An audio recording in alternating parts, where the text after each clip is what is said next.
السلام علیکم دوستو، میں ہوں علی شاہ اور آپ دیکھ رہے ہیں بایوگرافی اردو۔ آج ہم بات کریں گے پاکستانی جنرل اور 10ویں صدر پرویز مشرف کے بارے میں۔ جنرل پرویز مشرف کی پیدائش 11 اگست 1943 کو دہلی میں ہوئی۔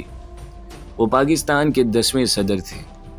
جنرل مشرف نے 12 اکتوبر 1999 کو بطور رئیس عسکریہ ملک میں فوجی قانون نافذ کرنے کے بعد وزیر اعظم نواز شریف کو جبراً معزول کر دیا اور پھر 20 جون 2001 کو ایک صدارتی استباب رائے کے ذریعے صدر کا عہدہ اختیار کر لیا، جس سے قبل آپ ملک کے چیف ایگزیکٹو کہلاتے تھے۔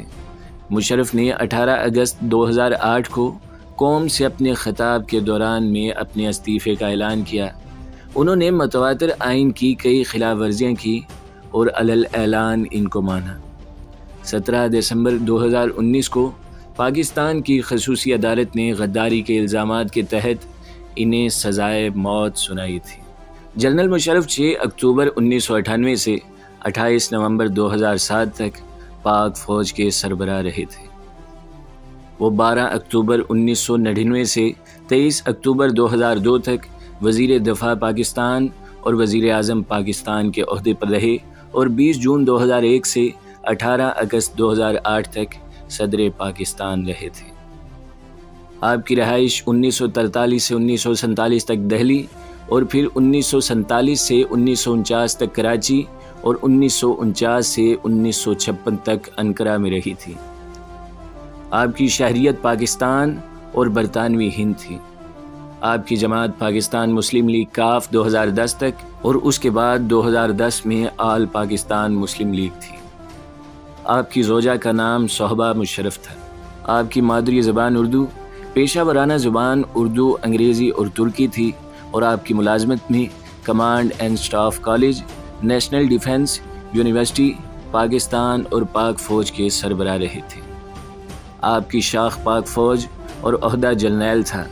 آپ نے پاک بھارت جنگ 1965، پاک بھارت جنگ 1971، بلوچستان تصادم، شمال مغربی پاکستان میں جنگ، 12 اکتوبر 1999 کی پاکستان کی فوجی بغاوت، افغان خانہ جنگی، سیاچن تنازع اور کارگل جنگ تھی۔ آپ کے اعزازات میں ستارہ امتیاز، تمغہ بصالت، امتیازی سند، نشان حیدر، آرڈر آف زائد اور نشان عبدالعزیز السعود ہیں۔ جنرل پرویز مشرف نے بھارت کے ساتھ ہونے والی دونوں جنگوں یعنی پاک بھارت جنگ 1965 اور پاک بھارت جنگ 1971 میں حصہ لیا اور کئی فوجی اعزازات حاصل کیے، لیکن پرویز مشرف کے سینئر آفیسر اور استاد جنرل حمید گل کا کہنا ہے کہ مشرف ان دونوں جنگوں میں سے کسی میں بھی شریک نہیں ہوئے تھے۔ جب 12 اکتوبر 1999 میں نواز شریف نے جنرل پرویز مشرف کو معطل کر کے ISI کے سربراہ جنرل خواجہ ضیاء الدین کو نیا آرمی چیف مقرر کرنا چاہا تو اس وقت جنرل پرویز مشرف ملک سے باہر سری لنکا میں سرکاری دورے پر گئے ہوئے تھے اور ملک واپس آنے کے لیے ایک کمرشل طیارے پر سوار تھے۔ تب فوج کے اعلیٰ افسران نے ان کی برطرفی کو مسترد کر دیا اور بغاوت کر دی۔ وطن پہنچ کر جنرل پرویز مشرف نے اقتدار سنبھالا اور اسلامی جمہوریہ پاکستان کے وزیر اعظم میاں محمد نواز شریف کی منتخب جمہوری حکومت کو معزول کر دیا اور ان کے خلاف ایک کیس تیار کر دیا، ملک میں ایمرجنسی نافذ کر دی اور 3 سالوں میں الیکشن کروانے کا وعدہ کیا۔ بعض ذرائع کے مطابق یہ پلان پہلے سے ہی بنا ہوا تھا اور یہی وجہ تھی کہ مشرف کو معطل کیا جا رہا تھا۔ 11 ستمبر 2001 میں امریکی ورلڈ ٹریڈ سینٹر پر حملوں کے بعد 13 ستمبر 2001 کو پاکستان میں امریکی سفیر وینڈی چیمبرلین کے ذریعے پرویز مشرف کے سامنے واشنگٹن نے 7 مطالبات رکھے، جنہیں پرویز مشرف نے فوری طور پر تسلیم کر لیا اور یوں امریکی جنگ میں پاکستان باقاعدہ طور پر شامل ہو گیا۔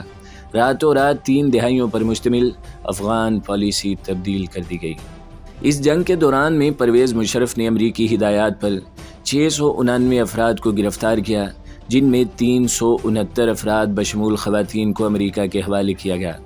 جنرل مشرف اپنی یادداشت پر مبنی کتاب ان دا لائن آف فائر میں اعتراف کرتے ہیں کہ ہم نے ان افراد کے عوض امریکہ سے کئی $ملین کے انعامات وصول کیے، یہ جملہ انہوں نے بعد ازاں اردو ترجمہ سے حذف کر دیا۔ پرویز مشرف کے گرفتار اور امریکی کے حوالے کیے جانے والے افراد میں اکثریت ان عام افراد کی تھی جو افغانستان میں تعلیمی و فلاحی یا نجی کاموں سے گئے تھے، جن کو امریکہ نے گوانتانامو بے میں کئی برس تک بدترین تشدد کا نشانہ بنانے کے بعد بالآخر رہا کر دیا تھا۔ 20 مئی 2000 پورا میں عدالت عظمیٰ پاکستان نے جنرل پرویز مشرف کو حکم دیا کہ وہ اکتوبر 2002 تک انتخابات کروائیں۔ اپنے اقتدار کو طول دینے اور محفوظ کرنے کی غرض سے انہوں نے 3 اپریل 2002 میں ایک صدارتی ریفرینڈم کروایا، جس کے مطابق 98% عوام نے انہیں آئندہ 5 سالوں کے لیے صدر منتخب کر لیا۔ البتہ اس ریفرینڈم کو سیاسی جماعتوں کی اکثریت نے مسترد کر دیا اور اس کا بائیکاٹ کیا۔ جنرل پرویز مشرف نے اپنے اقتدار کے راستے میں آنے والے بہت سے عہدیداروں کو بھی ہٹایا، جن میں عدالت عظمیٰ کے منصفین حضرات اور بلوچستان پوسٹ کے ایڈیٹر بھی شامل ہیں۔ اکتوبر 2002 میں ہونے والے عام انتخابات میں پاکستان مسلم لیگ کاف نے قومی اسمبلی کی اکثر سیٹیں جیت لیں۔ یہ جماعت اور جنرل پرویز مشرف ایک دوسرے کے زبردست حامی تھے۔ دسمبر 2003 میں جنرل پرویز مشرف نے متحدہ مجلس عمل کے ساتھ معاہدہ کیا کہ وہ دسمبر 2004 تک وردی اتار دیں گے، لیکن انہوں نے اپنے اس وعدے کو پورا نہ کیا۔ اس کے بعد جنرل پرویز مشرف نے اپنے حامی اکثریت سے قومی اسمبلی میں 17ویں ترمیم منظور کروا لی، جس کی روح سے انہیں پاکستان کے باوردی صدر ہونے کا قانونی جواز مل گیا۔ 10 ستمبر 2007 کو جلاوطن مسلم لیگی رہنما سابق وزیر اعظم میاں محمد نواز شریف سعودی عرب سے واپس پاکستان آئے، لیکن مشرف حکومت نے ان کو کافی دیر جہاز میں روکے رکھا اور مبینہ طور پر دھوکے سے ایک دفعہ پھر سے جلاوطن کر کے سعودی عرب بھیج دیا تھا۔ پاکستان کے سیاسی قائدین نے اس بات پر افسوس کا اظہار کیا۔ یورپی یونین نے بھی نواز شریف کے حق میں صرف بیان دیا تھا۔ 3 نومبر 2007 کو پرویز مشرف نے فوجی سربراہ کی حیثیت سے دوسرا فوجی طاقت انجام دیا، جس کا مقصد اعلیٰ عدالت کی آزادی کو ختم کرنا تھا۔ مشرف فوج کے سربراہ کے عہدے سے 9 سال بعد 28 نومبر 2007 کو سبکدوش ہو گئے۔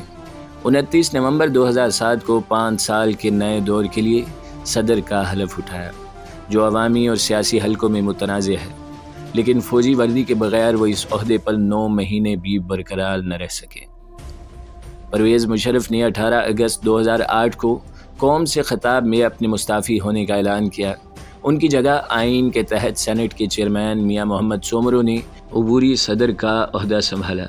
پارلیمنٹ کو 1 مہینے کے اندر نئے صدر کا انتخاب کرنا تھا، چنانچہ 18 فروری کے عام انتخابات 2008 کے بعد نئی حکومت کے آصف علی زرداری نے نئے صدر کا حلف اٹھایا۔ بحیثیت صدر پرویز مشرف نے اپنی خود نوشت انگریزی میں بنام ان دی لائن آف فائر تحریر کی، جس کو اردو میں سب سے پہلے پاکستان کے نام شائع کیا گیا۔ صدارت سے ہٹنے کے کچھ دیر بعد مشرف برطانیہ جا کر مقیم ہو گئے۔ 2011 میں زرداری حکومت نے بے نظیر قتل مقدمے کی تفتیش کی خاطر مشرف کو پاکستان واپس بھیجنے کا برطانیہ سے مطالبہ کیا، جو برطانیہ نے اسی وقت رد کر دیا۔ 1990 سے پاکستان کی حکومتوں نے IMF سے قرضے لیے تھے، لیکن سخت شرائط کی وجہ سے کوئی بھی قرضہ ادا نہ ہو سکا۔ 1999 میں مشرف نے حکومت سنبھالنے کے بعد IMF سے جو قرض لیا وہ بخوبی ادا کر دیا۔ 18 جنوری 2003 کو مشرف نے اعلان کیا کہ ملک کو اب IMF کے قرضوں کی کوئی ضرورت نہیں ہے اور امید ہے اگلے 2-3 سالوں میں ہم قرضوں کے چنگل سے پوری طرح جان چھڑا لیں گے۔ مشرف نے الزام لگایا تھا کہ جنرل محمد ضیاء الحق کے بعد 1988 سے 1999 کے دوران میں پاکستان کی مختلف جمہوری حکومتوں نے 1200 ارب روپے ترقیاتی منصوبوں پر خرچ کیے، مگر عملاً ملک میں کوئی بھی ترقی کہیں بھی نظر نہیں آئی۔ خیال رہے کہ 1980 کی دہائی کے اختتام سے 2018 تک پاکستان 12 دفعہ IMF سے قرضہ لے چکا ہے۔ مشرف کے چند مزید متنازع اقدامات میں پتنگ بازی اور مخلوط میراتھن ریس، حدود آرڈیننس میں ترمیم، جامعہ حفصہ اور لال مسجد پر فوجی آپریشن، قومی مفاہمتی آرڈیننس المعروف NRO، بلوچستان آپریشن اکبر بگٹی کا قتل، ڈاکٹر عبدالقدیر خان کی بے توقیری اور طویل نظر بندی، ڈاکٹر عافیہ صدیقی کا اغوا اور امریکہ کو حوالگی، اسرائیل سے در پردہ روابط، اعتماد سازی کے نام پر بھارت سے دوستی اور ثقافتی روابط۔ 17 دسمبر 2019 کو پاکستانی خصوصی عدالت نے ان پر غداری کے الزامات کے تحت انہیں سزائے موت سنا دی تھی۔